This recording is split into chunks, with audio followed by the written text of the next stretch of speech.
శాంతి. జనవరి 20వ తారీఖు 2024 సాకార మురళి సారాంశము.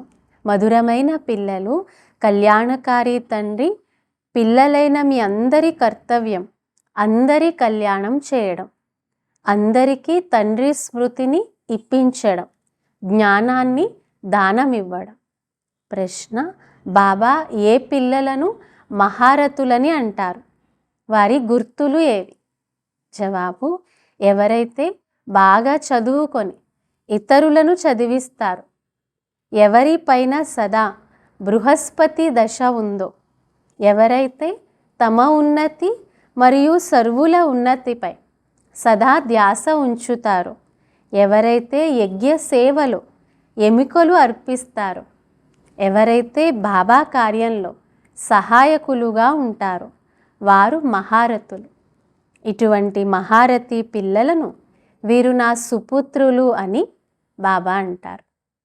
అచ్చా, మధురాతి మధురమైన అపురూపమైన పిల్లలకు తల్లి తండ్రి బాప్ దాదాల యొక్క ప్రియ స్మృతులు మరియు గుడ్ మార్నింగ్. ఆత్మిక పిల్లలకు ఆత్మిక తండ్రి నమస్తే. ఆత్మిక తండ్రికి ఆత్మిక పిల్లల యొక్క ప్రియ స్మృతులు, గుడ్ మార్నింగ్ మరియు నమస్తే. ధారణ కొరకు ముఖ్య సారం. మొదటి పాయింట్: భోజనం చేయనప్పుడు పరస్పరం తండ్రి స్మృతిని ఇప్పించుకోండి. స్మృతిలో ఉండి భోజనం చేయండి. ఒక్క శివబాబాతోనే సత్యమైన ప్రీతి ఉంచుకోండి. రెండవ పాయింట్: యజ్ఞ సేవలో ఎముకలు ఇవ్వాలి. తండ్రికి పూర్తిగా సహాయకారులుగా అవ్వాలి.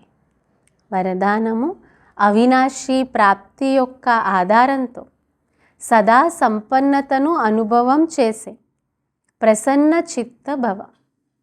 వివరణ: సంగమయుగంలో డైరెక్ట్ పరమాత్మ ప్రాప్తి ఉంది.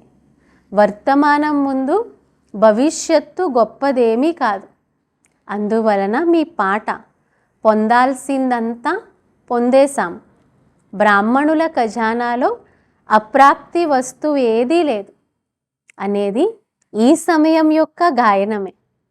ఇవి అవినాశీ ప్రాప్తులు. ఈ ప్రాప్తులతో సంపన్నంగా ఉంటే మీ నడవడిక మరియు ముఖం ద్వారా సదా ప్రసన్నత యొక్క విశేషత కనిపిస్తుంది. ఏం జరిగినా సర్వ ప్రాప్తివంతులు తమ ప్రసన్నతను వదిలేయలేరు. బాబా అంటున్నారు, ఎవరైతే అన్ని ఖజానాలతో నిండుగా ఉంటారో ఏ పరిస్థితి వచ్చినా వాళ్ళు సంతోషాన్ని మాత్రం వదలరు. స్లోగన్: పరమాత్మ ప్రేమ యొక్క అనుభవీలుగా అయితే ఏ విధమైన ఆటంకము అడ్డగించలేదు. బ్రాహ్మణ జీవితానికి ఆధారం పరమాత్మ ప్రేమ.